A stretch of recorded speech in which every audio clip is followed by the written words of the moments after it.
Yes, I'm here. Yes, apparently they're ridiculous. No, not in a bad way. In a good way. I'll check them out and I'll call you back, okay? That was my client. And they're asking me to check if this company can truly fulfill their most particular and most ridiculous requirements. I'm Anthony Pangilinan, and in this episode of The Boardroom, we check out a fast-growing company with a sizable and apparently very satisfied employee force to boot. Founded in 2008 by business partners and high school buddies, Bryce Maddock and Jasper Weir, TaskUs quickly grew into an international outsourcing company whose clients are some of the most disruptive and successful companies in the world.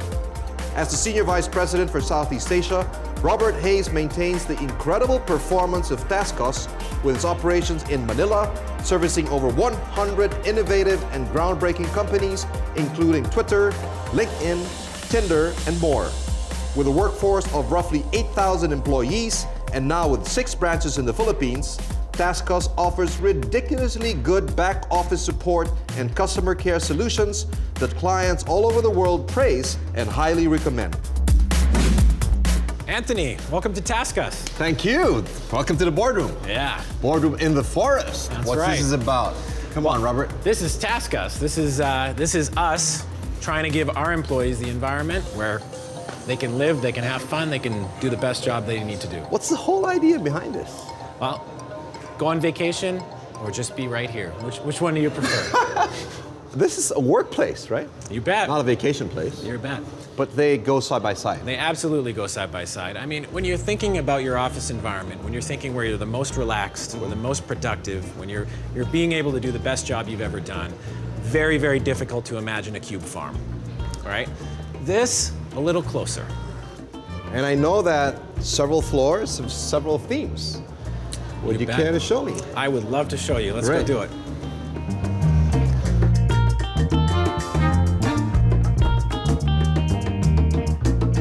So this is what space again? This is the bright, modern, collaborative space. Bright, modern, colorful, collaborative space. You got it. So much of what you're teaching and nurturing is traditionally, okay, anti-culture. You're almost counterculture. Now, I wouldn't say we're counterculture, but I would say that we are looking for people that are seeking out this kind of culture. We certainly take the cultural elements from the Philippines that are the most important, that are the brightest spots of the culture here, and we try and combine it. Can you say what those brightest spots are so far? I mean, what brightest spots for Philippine culture? I think family basis, Okay. having the family as being the dominating part of the home and leveraging the family at all points. I think that's probably one of the most important pieces. But I think also the ability to respond, right, when it comes to change, when it comes to what to do next, when it comes to, like just embracing kind of like things that are coming into their world that maybe they haven't done before. I think they do that better than anybody I've ever worked with. Well, there's another floor that I'm eager to look at. Yeah. Yeah, the, what do you call it? The spunk. The electronic steampunk. Let's see. Let's go check it out. Thank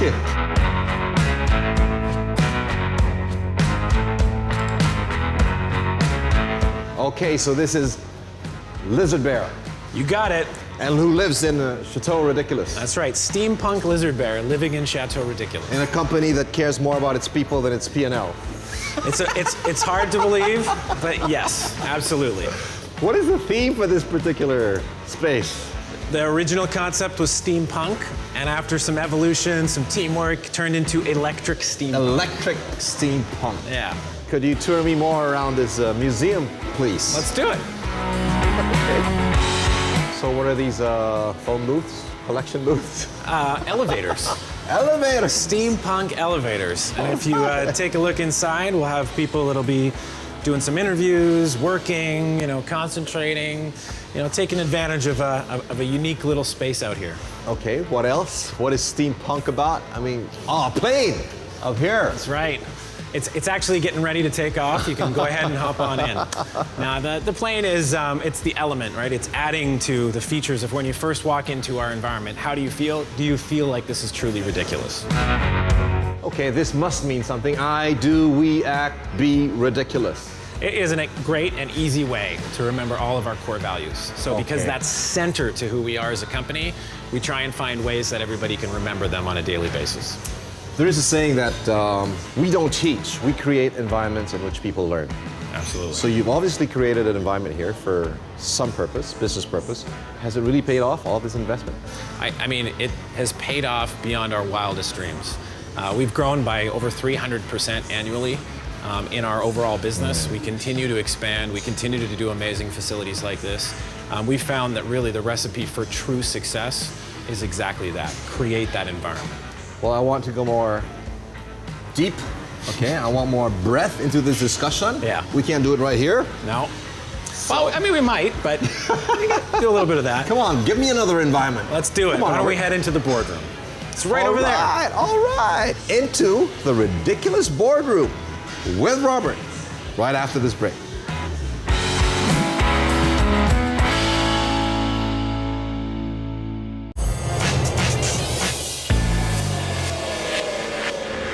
Did you know that even if this company is based in LA, they chose to grow their business here in the Philippines? 4 people, some second floor in a vulcanizing shop in a remote area outside of Metro Manila. Well, we asked Robert why. He said it's because of the innovative and responsive spirit of the Filipinos. These people. Now, how they intend to grow this business with the spirit and with his people, we'll find out as we continue our conversation with Robert himself. Guys, what's that core value again? Be ridiculous! So Robert, everyone's asking, why ridiculous? Yeah, it's our favorite core value. It's actually our 8th core value. It's be ridiculous. And really, when we look back over the last few years, every single thing that we've done, when we first done it, it was completely ridiculous. Well, could you give me more specifics? Give me an example of what ridiculous means to a company like TaskUs. Well, it's fitting that we're here because I think this is amazing. I wouldn't call it ridiculous, I'd call this amazing. Well, I'll tell you, when one of our team members, David, he first came up with the idea for this, right? He said, here's my idea. My idea is a boardroom that is 6 feet off the floor with a transparent floor, right? And I think steampunk is the way to go. And you know what the response was? That's ridiculous, right? And so we got to do it, right? So then we proceeded down that pathway of how are we going to pull it all together? How are we going to build a boardroom that's raised off the ground? You know, you get into issues with cost, but all of that stuff is just guided by the principle of be ridiculous. Here, so in spite of the cost, you would go ridiculous because employees are the center of our entire company. Every single decision we make, we truly believe in what Richard Branson said, which was employees come before clients, which come before the shareholders. And when did it start, this whole idea, this philosophy that employees come first, that we are an employee-centric organization? I think it's the default mentality for a lot of millennials today. I think that young people today are seeking environments in which they want to be a part of, they want to feel like they can contribute, and I think that people are starting to see that when you get amazing employees, really anything becomes possible.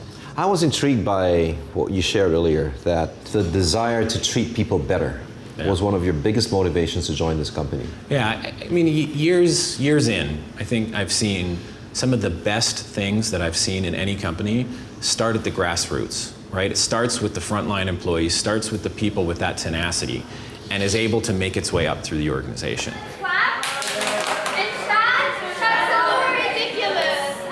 I think some of the most difficult things in organizations are bureaucracy, red tape, risk aversion, revenue focus, cost cutting. I think these things can really hurt companies more than anybody ever really predicts. The short-term focus on shareholder value versus the long-term focus on taking care of your people.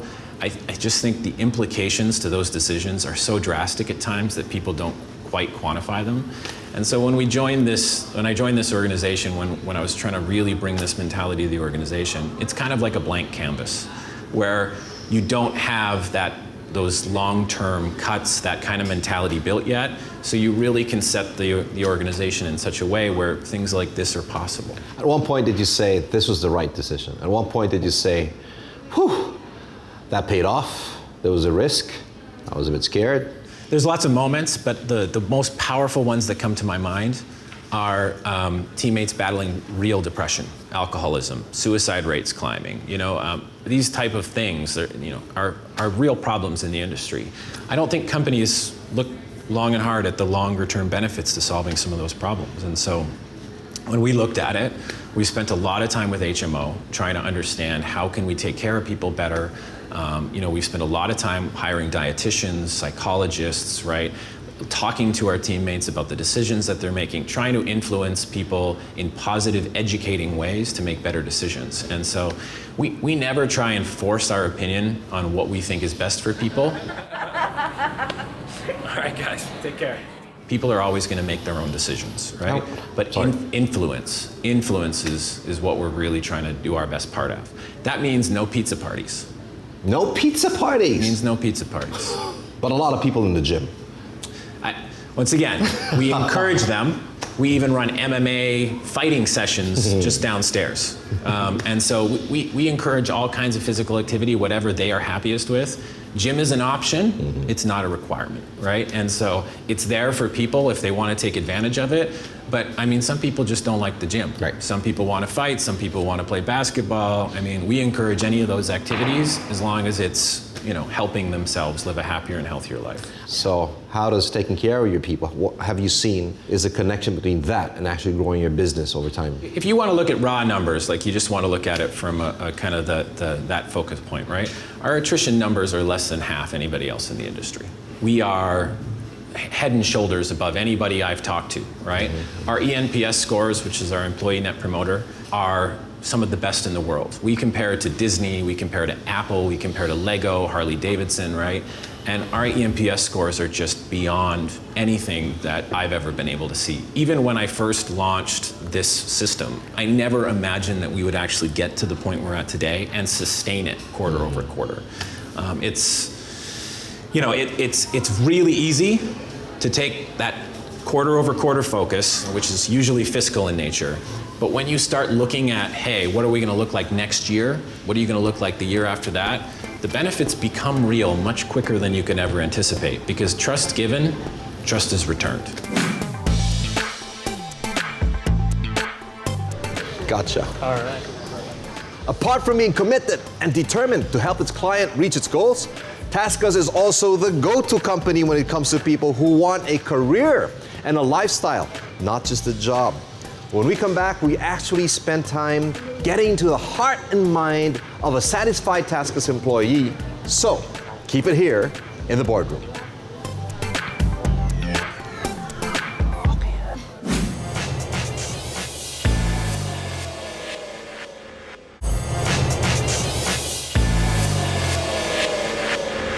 It's one thing to talk to the leadership of TaskUs. It's another to speak to those who actually do the tasks. So I have with us here Cherry from the operations team. Right. Thank you for joining us. Thank you, Anthony. Thank you for having me. Okay, now I'm going to validate the stuff he's been saying. Yeah, for sure. You can negate it too, because there is freedom here, right? Right, correct. You mentioned trust as something that really encourages you. Something also Robert said he would like to make sure is in the culture of the company. So can you tell me how trust actually works here in this company? Let me start off with one thing that's pretty obvious. We have an open floor setup, actually. Okay. Right? So the bosses don't have like their own cubicles. Everyone is in the middle of the floor. We have this thing called hot set desk. up. Exactly. What do you call it? Hot desk? Hot desk. Okay. Right. So everyone is encouraged to reach out to whoever you want to communicate with, whether to a VP or director or a teammate. We feel as team members of the company, we feel that they are giving us this trust to just kind of share ideas and make things happen with their suggestions or feedback and those things. Hindi ba mahirap mag-adjust? If you come from an environment where it's hierarchical, people are, do not really structured. See eye to eye, especially with different positions. But so how did you adjust to this kind of culture? How did it help you adjust to this kind of culture? When I initially started with TaskUs, I was genuinely curious as to why they keep on saying, oh, we practice, be ridiculous and all that. It always comes up. And over the period of time, it just made sense because the management, everyone, Rob downward, everyone is encouraged to just be ridiculous. Like, hey, you feel like you're not agreeing with your boss? tell it on the table. Okay. So from the top down, it's encouraged. Exactly. Over time, I realized, yeah, I'm also ridiculous. I belong here. The culture, the openness, the trust does contribute to business. Correct. Right? And just the culture, aside from the culture itself, aesthetically speaking, you get to work in one of the coolest offices in the metro. So like in jail exactly, here, right? right? You perform or you don't leave jail. You cannot escape, no. And you have like a huge lizard bear welcoming you to the lobby. So, you know, it's a testament to how ridiculous the people are here. So. Well, thank you very much for being ridiculous with me for a couple of minutes. Thank you for Nice to having meet you, us. Sherry. Thank you for being with TaskUs. Thank you. Well, back to the leader of TaskUs. Let's see him validate the words of Sherry. What's the key to making sure that you attract the right people and that they stay, as you say, and they do? Education and trust, I think, would be the two foundational elements. We have a lot of mechanics to try and protect culture. What's a mechanic? What does a mechanic do? A mechanic would be something like every single time we have a meeting, at the end of the meeting, we talk about the 8 core values that we have. And so we nominate other people in our organization. So for example, if I saw something that you did last week and it was just the most ridiculous thing I've ever seen, I would say I'd like to nominate. The reason why I'd like to nominate is because I saw this specific thing that was done, and it's really a demonstration of living the core values. If you say you're an employee-focused organization, but every day you spend 2 hours on finances, it'll quickly not become an employee-focused organization anymore. It'll become a finance-focused organization. The preference not to label yourself as a particular type of company or category, where does that come from? I think it first started when we were talking about just the industry in general and what the preconception is of different industries. Okay. So first off, to prevent bias, that was really, I think, one of the first parts of it. But I think the second part is if you took Apple, you'd never say that they're a computer company, even back when they were just producing computers. And I think that allowed them to transform outside of the sphere that they were contained within. They became the iPhone, they became the iPod, they became iTunes, they became all these other things because the possibilities were not restricted within the organization. And so I'm very worried about telling my employees, this is what you are, this is what the type of company is, you can't venture outside of that, right? And so that's why I don't like to label it anything beyond that, because if you do, you restrict the people within the organization from trying to do something else that is special, that is unique, that is going to be the game changer. So if we take the labels out, the categories out, the type of business out, but ask you to help me understand what TaskUs is as a company, what would you say? I would say that first and foremost, we are an employee-centric organization. And what we do, right, is we provide innovative technologies and a great customer experience. I would say that that's probably the best way to sum it up today, right? Now, people are buying it. 400,000 plus, close to 500,000 likes on your Facebook page. That's a phenomenon. Yeah. How did that happen? I think we're hitting a cross section. We're hitting a note with people. I think we're resonating with people like nobody else. I mean, we're so excited with the reaction that we're seeing from the market because we've decided to start speaking to people's hearts, to start talking to our culture, to start saying what we believe in, right? As opposed to taking a much more commercial style of focus to the market, right? Would you say that this culture, the fact that you send these stories out and you got so much likes, does that have a direct relation to the fact that you got a long line of people wanting to join these organizations as employees? 50% of our base, of the people who come in to work with us, are referrals from other people who work here already. Okay. The more surprising statistic, though, than just 50% of that, 10% of the people who come in to work with us are people that did not get successfully hired. Oh, they've come back. No. 10% of the people that we hire, they come into our lobby, they see the type of company we are, they see how we treat them, they still refer their friends to us. Okay. So even though they were not able to make it through the process, they are still telling other people that we are a great company. And that is something that I'm deeply proud of. And your message to the industry? Or the industries, because you're not just in one, you're in several. I would say message to employers. I would say message to employers is it's time, I think, to transform the employment space. It's time to embrace the change that's coming with millennials, that's coming with the way the workforce is transforming. And I think that people need to adapt with the times and the technologies that are coming out and understand what's truly happening with employees. And so I'm excited that our organization has been able to be on the forefront of that. And I encourage other organizations to really put their best creative foot forward and empower the people underneath them in that organization to transform. Loud and clear. So what's the next big task for TaskUs? Robert? Positive changes with people. That's our focus. And honestly, that's what makes doing this job great. And the next big and final task, perhaps, long-term view for Robert? I want to continue. I mean, I'm a happy man. I got 2 beautiful kids, beautiful wife, and I want to continue trying to positively change wherever I am.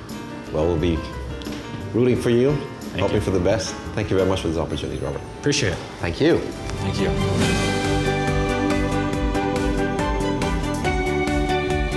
Great benefits, extended leaves, and an amazing place to work in. But the foundation of it all is caring for your people, running your business in the most ridiculous of ways. Join me again next week as we engage some of the country's top business leaders, innovators, and executives. I'm Anthony Pangilinan, this is Lizzie Bear, and this is The Boardroom.